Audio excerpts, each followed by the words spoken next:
성도님들 반갑습니다. 부활의 주님이 우리와 함께 하십니다. 우리와 함께 하시는 주님을 찬양합니다. 함께 기도하겠습니다. 사랑의 주님, 우리는 세상의 기준과 비교의 잣대를 뒤로하고 모두를 품으시고 도우시는 주님의 은혜에 힘입어 주님을 예배하고 주님의 은혜를 사모하며 주님의 말씀을 묵상하는 자리에 섰습니다.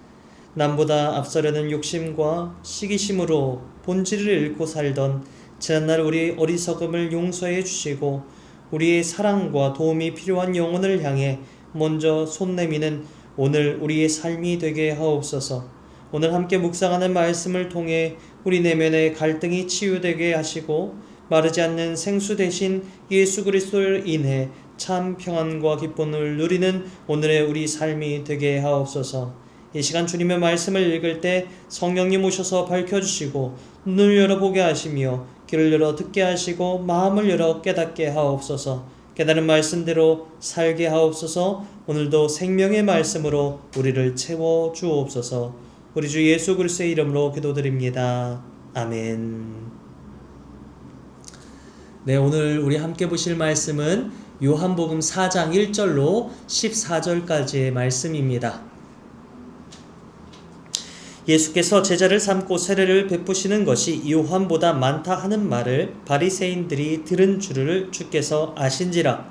예수께서 친히 세례를 베푸신 것이 아니요 제자들이 베푼 것이라. 유대를 떠나사 다시 갈릴리로 가실새 사마리아를 통과하여야 하겠는지라.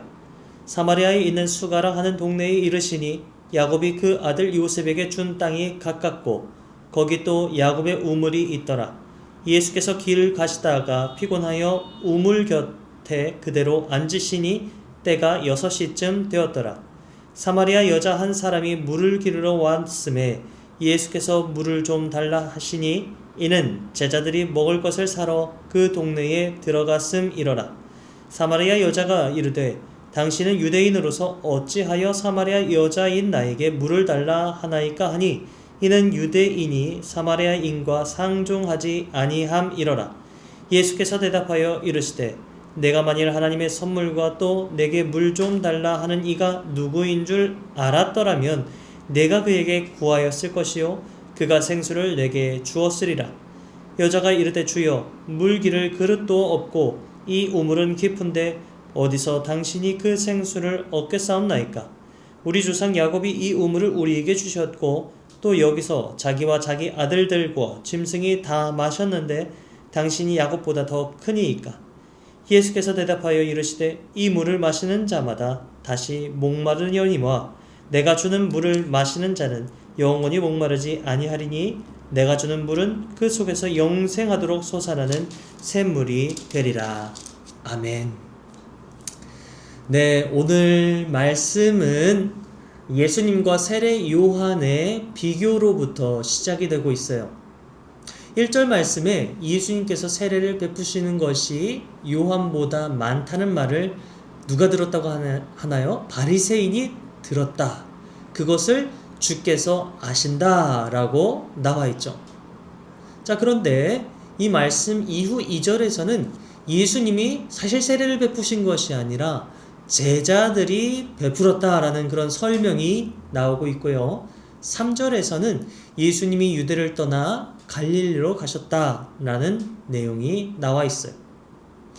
이 말씀들은 사실 구체적인 설명이 여기에 나와 있지는 않지만 예수님이 갈릴리로 가신 것은 아마도 불필요한 갈등을 피하기 위함이지 않을까 그렇게 볼 수 있을 겁니다. 당시 사람들은 세례 요한과 예수님을 경쟁 상대로 보았기 때문에 세례를 누가 더 많이 베풀었느냐라는 것에 관심을 두고 있었던 것이고요. 특히나 이 바리새인들이 이 일을 들었다는 것은 그들이 이 정보를 이용해서 예수님과 세례 요한 지지자들 사이에 파벌 싸움을 붙여서 둘 다 약화시키려는 어쩌면 그런 정치적 계산이 있었던 것은 아닐까라고 생각해 볼 수 있기 때문이죠. 당시 바리새인들은 기득권을 가지고 스스로 종교경찰로서의 역할을 자처하기도 했었는데요. 자신들에게 위협을 줄 만한 그런 세력이 나타나면 제재를 가할 만한 그런 이들이었던 거거든요. 2절에서 이런 설명이 나옵니다. 예수께서 친히 세례를 베푸신 것이 아니요 제자들이 베푼 것이라. 자, 2절에서 제자들이 세례를 베풀었다라는 이 표현도 갈등을 피하기 위한 예수님의 조치로 우리가 볼 수 있어요. 왜 우리 인간은요 본능적으로 정통성, 족보를 따지곤 합니다. 만약 이 예수님을 따르는 공동체 가운데 누구는 예수님한테 직접 세례를 받고 누구는 예수님의 제자에게 세례를 받고 누구는 세례 요한에게 세례를 받았다면 세례를 베푼 사람의 그 권위에 따라서 서열을 나눌 가능성이 있는 거거든요. 그런데 우리는 알고 있어요. 세례는요, 세례를 베푼 집례자의 위치와 급에 따라서 효력이 발생하는 것이 아니라는 사실을, 누구의 이름으로 주었느냐가 더 중요하다라는 것을 우리가 알고 있어요. 성부, 성자, 성령의 이름으로 우리가 세례를 받잖아요. 기도도 마찬가지입니다. 누구에게 기도를 받았느냐, 이게 사실 중요한 게 아니에요. 누구의 이름으로 기도했느냐가 더 중요한 문제이기 때문에 우리는 뭐 특정 유명 목사님에게 기도를 받든 아니면 저 같은 우리 교회 부교역자들에게 기도를 받든 이거는 문제가 없는 거예요. 문제될 게 아무것도 없습니다. 그럼에도 나는 어떤 유명 목사님한테 기도받아야 되겠다 하시는 그런 분들 있을 수 있어요.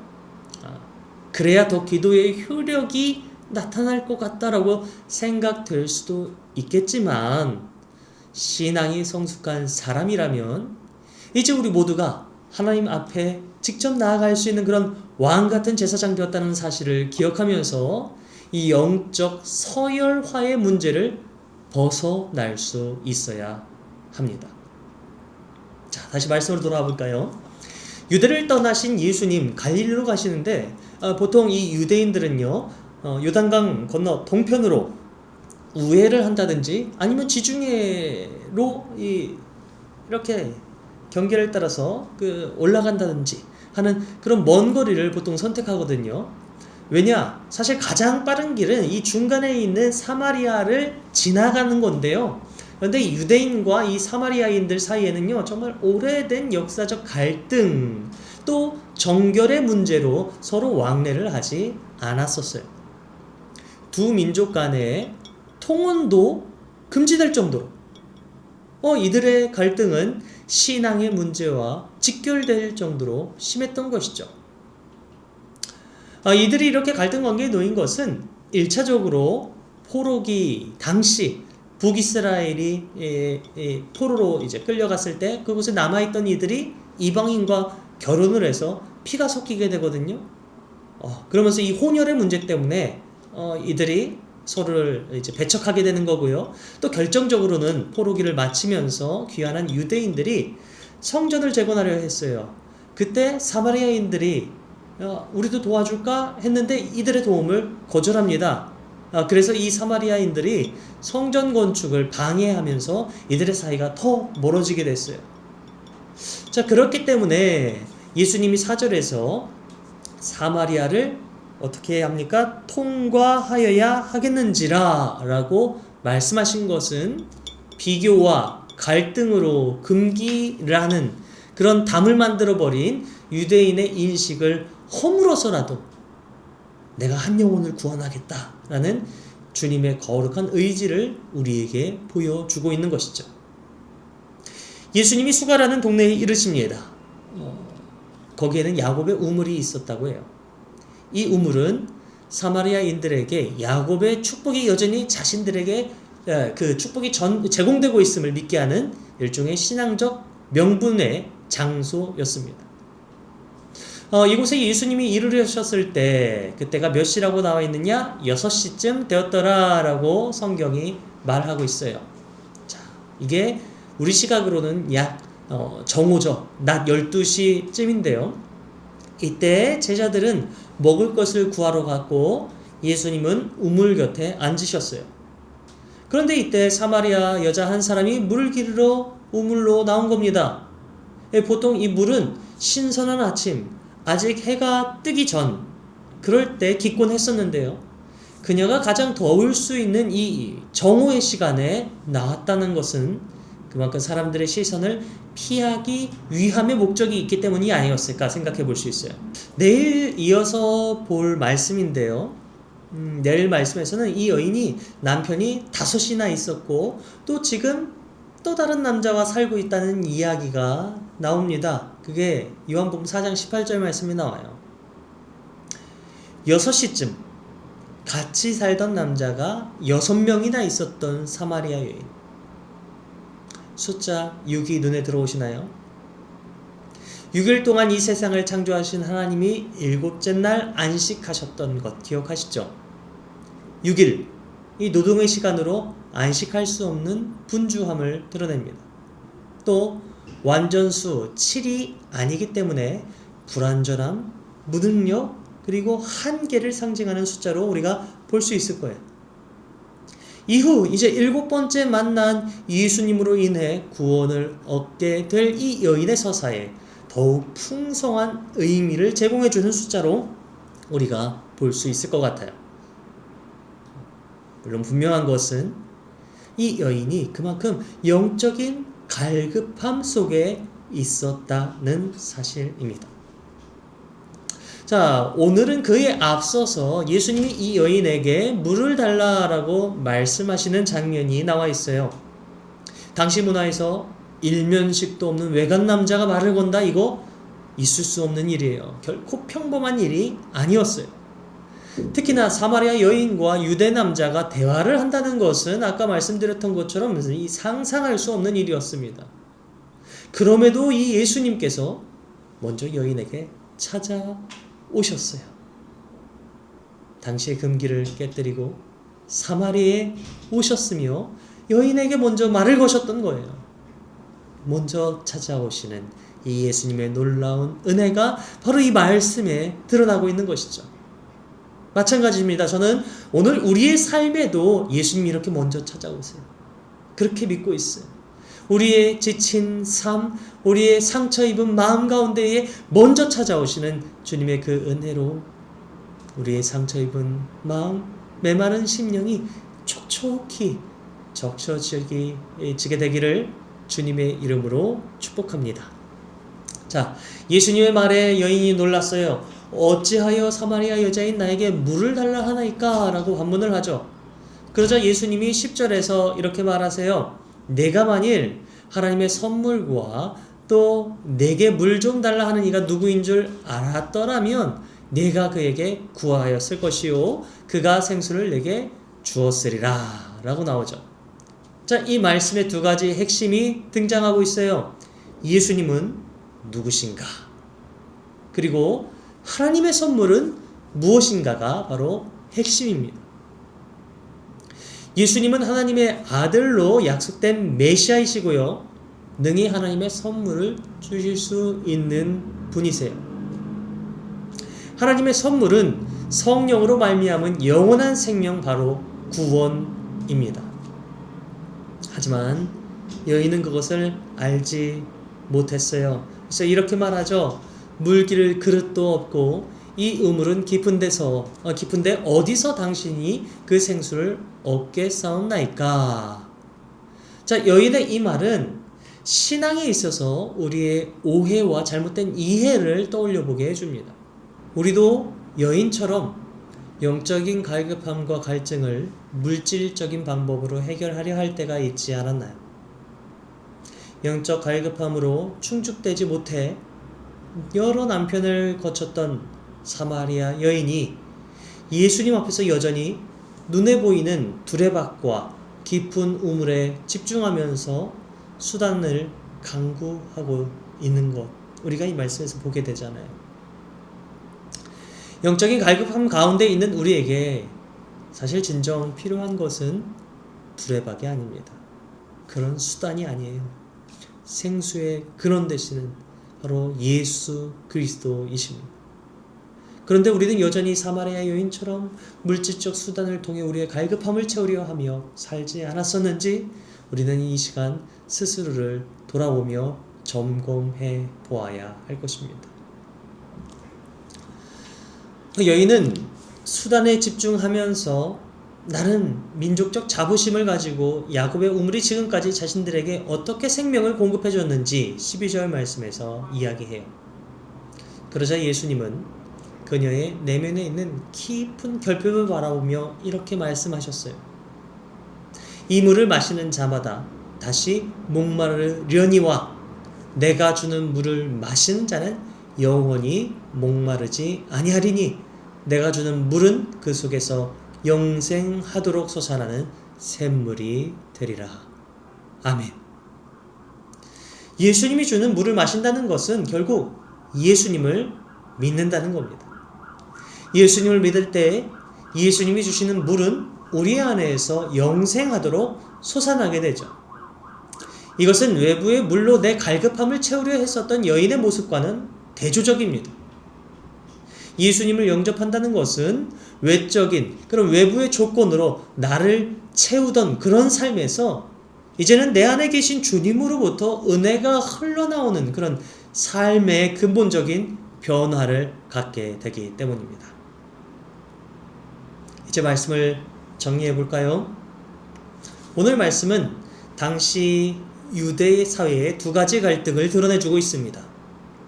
예수님, 세례 요한을 비교하며 갈등을 조장하였었던 당시의 사회 분위기, 그리고 사마리아와 유대의 갈등 상황을 여실히 드러내주고 있습니다.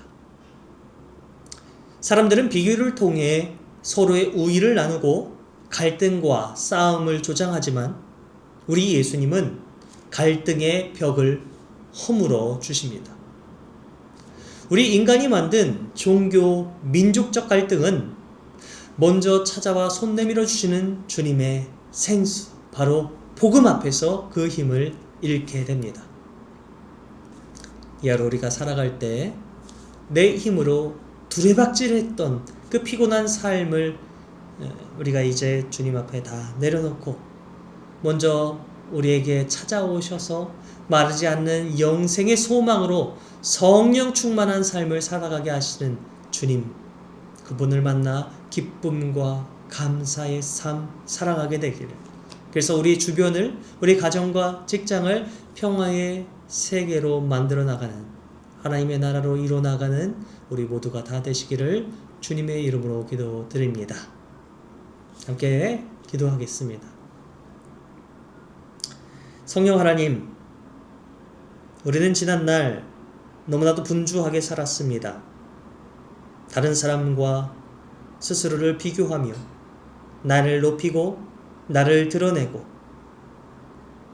내가 다른 이들보다 더 훌륭한 존재임을 증명하려고 애쓰며 살아왔습니다. 하지만 그렇게 살아왔었던 지난날들의 우리의 발자국들을 돌아볼 때에 우리의 발자국에는 평화의 이름이 없었고 갈등과 싸움과 갈라짐의 아픔만 남았음을 고백하게 됩니다.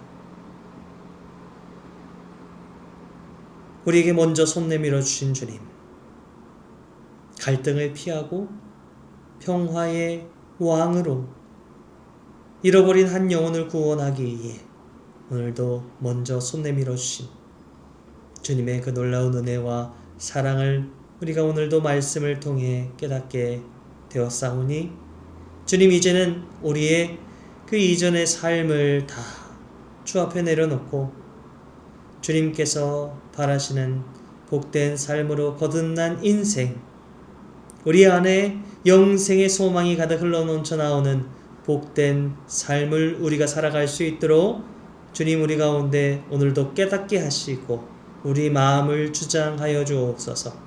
내 마음에 여전히 남아있는 갈등과 불편이 있다면 주님께서 먼저 손 내밀어 주셨사오니 이제 내가 먼저 손 내밀 수 있는 그런 신앙의 담대한 용기를 더욱 품게 하여 주시고 그 용기를 가지고 살아감을 통해 우리 안에 시작된 주님의 나라를 더 온전히 이루어 나가는 평화의 도구로 우리가 더욱 쓰임받는 복된 이 하루가 되게 하여 주시옵소서. 오늘도 말씀을 우리에게 허락하신 우리 주님께 감사드리며 우리 주 예수 그리스도의 이름으로 기도드립니다. 아멘. 오늘도 평화의 도구로 쓰임받는 우리 모두가 다 되시기를 주님의 이름으로 축복합니다. 사랑합니다.